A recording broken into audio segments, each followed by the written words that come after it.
Emily of New Moon by L. M. Montgomery. Chapter 26. On the Bay Shore. I wonder, thought Emily, how much longer I have to live. She had prowled that evening farther down the bay shore than she had ever gone before. It was a warm, windy evening. The air was resinous and sweet, the bay a misty turquoise. That part of the shore whereon she found herself seemed as lonely and virgin as if no human foot had ever trodden it, save for a tiny tricksy path, slender as red thread, and bordered by great green velvety sheets of moss that wound in and out of the big firs and scrub spruces.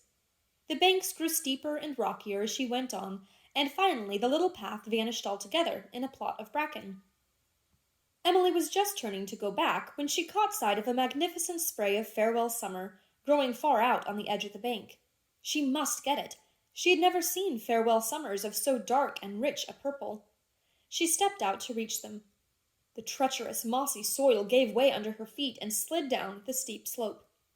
Emily made a frantic attempt to scramble back, but the harder she tried, the faster went the landslide, carrying her with it.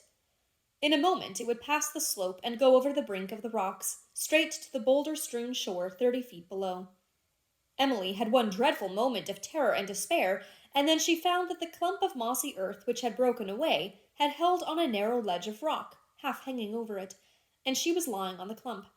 It seemed to her that the slightest movement on her part would send it over, straight to the cruel boulders underneath. She lay very still, trying to think, trying not to be afraid. She was far, far away from any house. Nobody could hear her if she screamed, and she did not even dare to scream, lest the motion of her body dislodge the fragment on which she lay. How long could she lie there motionless? Night was coming on. Aunt Nancy would grow anxious when the dark fell, and would send Caroline to look for her, but Caroline would never find her here. Nobody would ever think of looking here for her, so far away from the Grange, in the spruce barrens of the lower bay. To lie there alone all night, to fancy the earth was slipping over, waiting for help that would never come. Emily could hardly restrain a shudder that might have been ruinous. She had faced death once before, or thought she had, on the night when Lofty John had told her she had eaten a poisoned apple, but this was even harder. To die here, all alone, far away from home. They might never know what had become of her, never find her. The crows or the gulls would pick her eyes out. She dramatized the thing so vividly that she almost screamed at the horror of it. She would just disappear from the world, as Ilse's mother had disappeared. What had become of Ilse's mother? Even in her own desperate plight, Emily asked herself that question. And she would never see dear New Moon again, and Teddy, and the dairy, and the tansy patch, and Lofty John's bush, and the mossy old sundial, and her precious little heap of manuscripts on the sofa shelf in the garret. I must be very brave and patient, she thought. My only chance is to lie still. And I can pray in my mind. I'm sure God can hear thoughts as well as words. It is nice to think he can hear me, if nobody else can. Oh God, Father's God, please work a miracle and save my life, because I don't think I'm fit to die yet. Excuse my not being on my knees. You see, I can't move. And if I die, please don't let Aunt Elizabeth find my letter bills ever. Please let Aunt Laura find them. And please don't let Caroline move out the wardrobe when she house cleans, because then she would find my Jimmy book and read what I wrote about her. Please forgive all my sins, especially not being grateful enough and cutting a bang, and please don't let Father be very far away. Amen. Then, characteristically, she thought of a postscript. And oh, please let somebody find out that Ilse's mother didn't do that. She lay very still. The light on the water began to turn warm gold and rose. A great pine on a bluff in front of her overflowed in a crest of dark boughs against the amber splendor behind it, a part of the beauty of the beautiful world that was slipping away from her. The chill of the evening Gulf breeze began to creep over her. Once a bit of earth broke off at her side and went down. Emily heard the thud of the little pebbles in it on the boulders below. The portion upon which one of her legs lay was quite loose and pendant also. She knew it might break off too at any moment. It would be very dreadful to be there when it got dark. She could see the big spray of farewell summer that had lured her to her doom, waving unplucked above her, wonderfully purple and lovely. Then, beside it, she saw a man's face looking down at her. She heard him say, "My God," softly to himself. She saw that he was slight, and that one shoulder was a trifle higher than the other. This must be Dean Priest, Jarback Priest. Emily dared not call to him. She lay still, and her great grey-purple eyes said, "Save me." "How can I help you?" said Dean Priest hoarsely, as if to himself. "I cannot reach you, and it looks as if the slightest touch or jar would send that broken earth over the brink. I must go for a rope, and to leave you here alone, like this. Can you wait, child?" "Yes," breathed Emily. She smiled at him to encourage him, the little soft smile that began at the corners of her mouth and spread over her face. Dean Priest never forgot that smile, and the steadfast child eyes looking out through it from the little face that seemed so perilously near the brink. "I'll be as quick as I can," he said. "I can't go very fast. I'm a bit lame, you see. But don't be frightened. I'll save you. I'll leave my dog to keep you company. Here, Tweed." He whistled. A great tawny gold dog came in sight. "Sit right here, Tweed, till I come back. Don't stir a paw. Don't wag a tail. Talk to her only with your eyes." Tweed sat down obediently, and Dean Priest disappeared. Emily lay there and dramatized the whole incident for her Jimmy book. She was a little frightened still, but not too frightened to see herself writing it all out the next day. It would be quite a thrilling bit. She liked to know the big dog was there. She was not so learned in lore of dogs as in lore of cats, but he looked very human and trusty, watching her with great kindly eyes. A grey kitten was an adorable thing, but a grey kitten would not have sat there and encouraged her. "I believe," thought Emily, "that a dog is better than a cat when you're in trouble." It was half an hour before Dean Priest returned. "Thank God you haven't gone over," he muttered. "I hadn't to go as far as I feared. I found a rope in an empty boat up shore and took it. And now, if I drop the rope down to you, are you strong enough to hold it while the earth goes, and then hang on while I pull you up?" "I'll try," said Emily. Dean Priest knotted a loop at the end and slid it down to her. Then he wound the rope around the trunk of a heavy fir. "Now," he said. Emily said inwardly, "Dear God, please," and caught the swaying loop. The next moment the full weight of her body swung from it, for at her first movement the broken soil beneath her slipped down, slipped over. Dean Priest sickened and shivered. Could she cling to the rope while he drew her up? Then he saw she had got a little knee-hold on the narrow shelf. Carefully he drew on the rope. Emily, full of pluck, helped him by digging her toes into the crumbling bank. In a moment she was within his reach. He grasped her arms and pulled her up beside him into safety. As he lifted her past the farewell summer, Emily reached out her hand and broke off the spray. "I've got it, anyhow," she said jubilantly. Then she remembered her manners. "I'm much obliged to you. You saved my life. And I think I'll sit down a moment. My legs feel funny and trembly." Emily sat down, all at once more shaky than she had been through all the danger. Dean Priest leaned against the gnarled old fir. He seemed trembly too. He wiped his forehead with his handkerchief. Emily looked curiously at him. She had learned a good deal about him from Aunt Nancy's casual remarks, not always good-natured remarks, for Aunt Nancy did not wholly like him, it seemed. She always called him Jarback, rather contemptuously, while Caroline scrupulously called him Dean. Emily knew he had been to college, that he was 36 years old, which to Emily seemed a venerable age, and well off, that he had a malformed shoulder and limped slightly, that he cared for nothing save books, nor ever had, that he lived with an older brother and travelled a great deal, and that the whole Priest clan stood somewhat in awe of his ironic tongue. Aunt Nancy had called him a cynic. Emily did not know what a cynic was, but it sounded interesting. She looked him over carefully and saw that he had delicate, pale features and tawny brown hair. His lips were thin and sensitive, with a whimsical curve. She liked his mouth. Had she been older, she would have known why, because it connoted strength and tenderness and humor.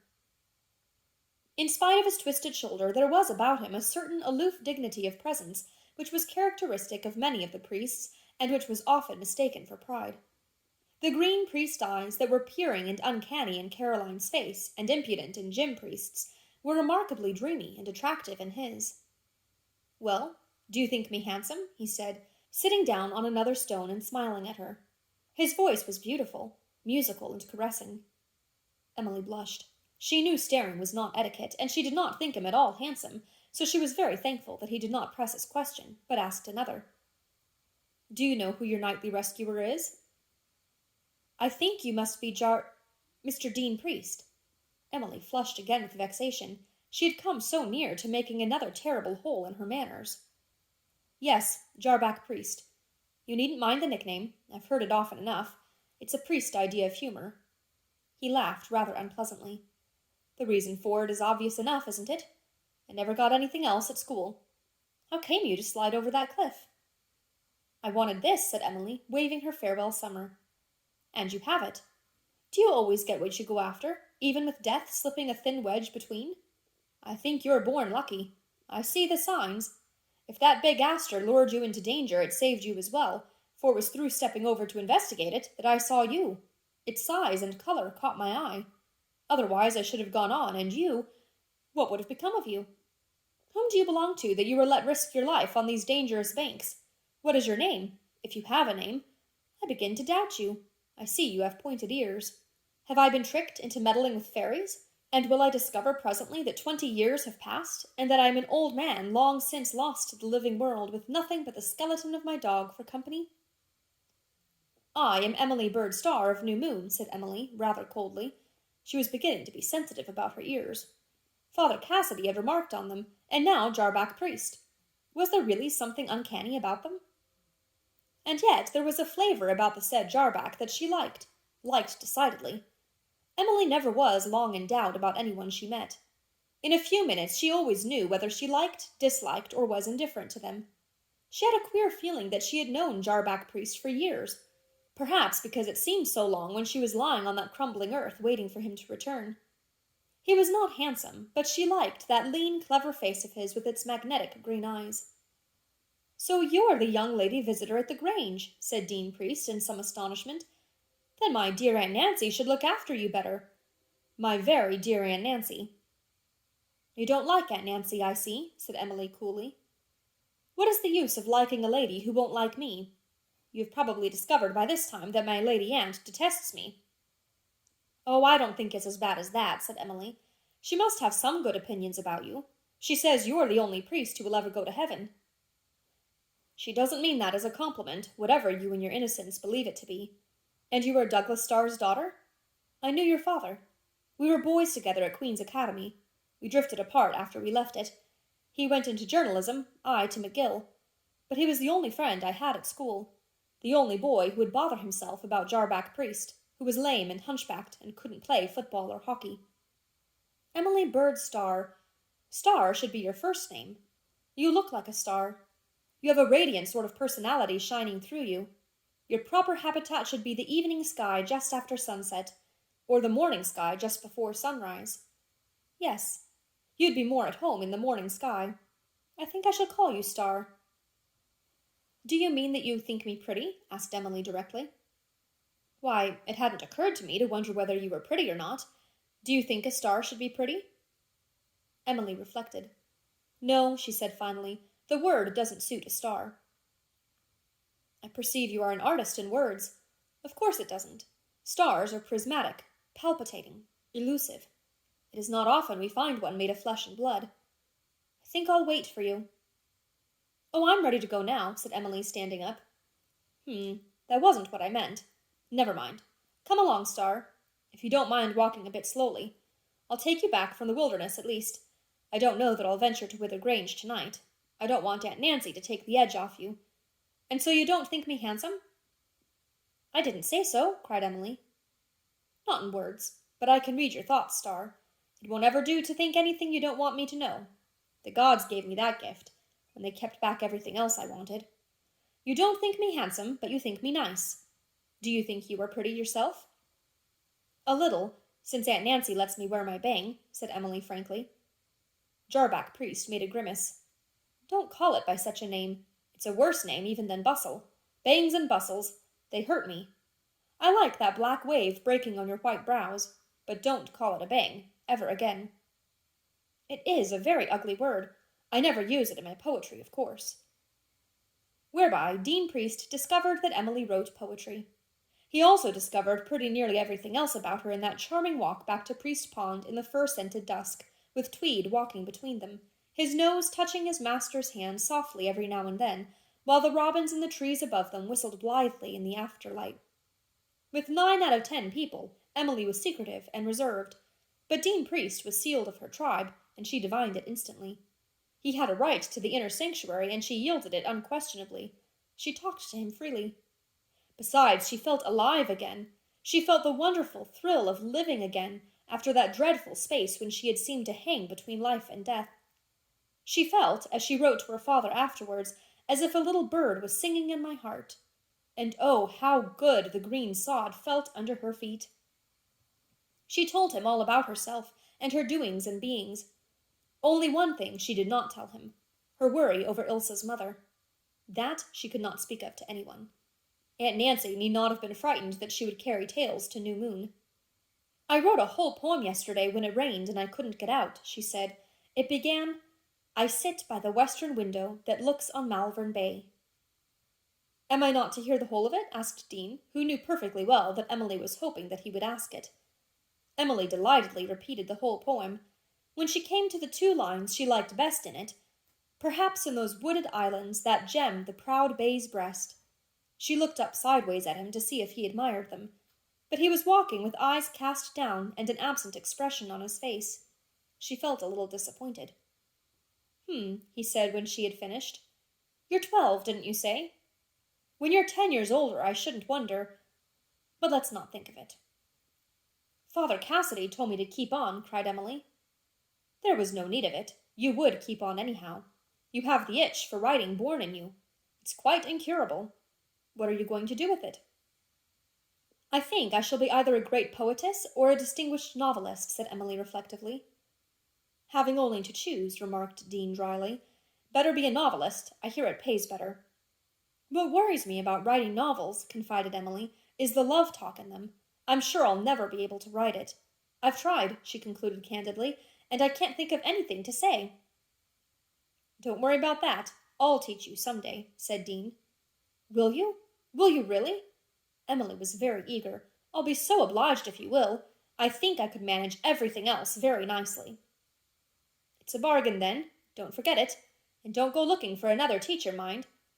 What do you find to do at the Grange besides writing poetry? Are you never lonesome with only those 2 old survivals? No, I enjoy my own company, said Emily gravely. You would. Stars are said to dwell apart anyhow, sufficient unto themselves, ensphered in their own light. Do you really like Aunt Nancy? Yes, indeed. She is very kind to me. She doesn't make me wear sunbonnets, and she lets me go barefooted in the forenoons, but I have to wear my buttoned boots in the afternoons, and I hate buttoned boots. Naturally. You should be shod with sandals of moonshine and wear a scarf of sea mist with a few fireflies caught in it over your hair. Star, you don't look like your father, but you suggest him in several ways. Do you look like your mother? I never saw her. All at once, Emily smiled demurely. A real sense of humor was born in her at that moment. Never again was she to feel quite so unmixedly tragic over anything. No, she said, it's only my eyelashes and smile that are like mother's. But I've got father's forehead, and Grandma Starr's hair and eyes, and Great-Uncle George's nose, and Aunt Nancy's hands, and Cousin Susan's elbows, and Great-Great-Grandmother Murray's ankles, and Grandfather Murray's eyebrows. Dean Priest laughed. A rag-bag, as we all are, he said, but your soul is your own, and fire new, I'll swear to that. Oh, I'm so glad I like you, said Emily impulsively. It would be hateful to think anyone I didn't like had saved my life. I don't mind your saving it a bit. That's good, because you see your life belongs to me henceforth. Since I saved it, it's mine. Never forget that. Emily felt an odd sensation of rebellion. She didn't fancy the idea of her life belonging to anybody but herself, not even to anybody she liked as much as she liked Dean Priest. Dean, watching her, saw it, and smiled his whimsical smile that always seemed to have so much more in it than mere smiling. That doesn't quite suit you? Ah, you see, one pays a penalty when one reaches out for something beyond the ordinary. One pays for it in bondage of some kind or other. Take your wonderful Astor home and keep it as long as you can. It has cost you your freedom. He was laughing. He was only joking, of course. Yet Emily felt as if a cobweb fetter had been flung round her. Yielding to a sudden impulse, she flung the big Astor on the ground and set her foot on it. Dean Priest looked on amusedly. His strange eyes were very kindly as he met hers. You rare thing, you vivid thing, you starry thing. We are going to be good friends. We are good friends. I'm coming up to Wither Grange tomorrow to see those descriptions you've written of Caroline and my venerable aunt in your Jimmy book. I feel sure they're delicious. Here's your path. Don't go roaming again so far from civilization. Good night, my star of the morning." He stood at the crossroad and watched her out of sight. "What a child," he muttered. "I'll never forget her eyes as she lay there on the edge of death, the dauntless little soul, and I've never seen a creature who seemed so full of sheer joy in existence. She is Douglas Starr's child. He never called me Jarback." He stooped and picked up the broken aster. Emily's heel had met it squarely, and it was badly crushed. But he put it away that night between the leaves of an old volume of Jane Eyre, where he had marked a verse: "All glorious rose upon my sight, that child of shower and gleam."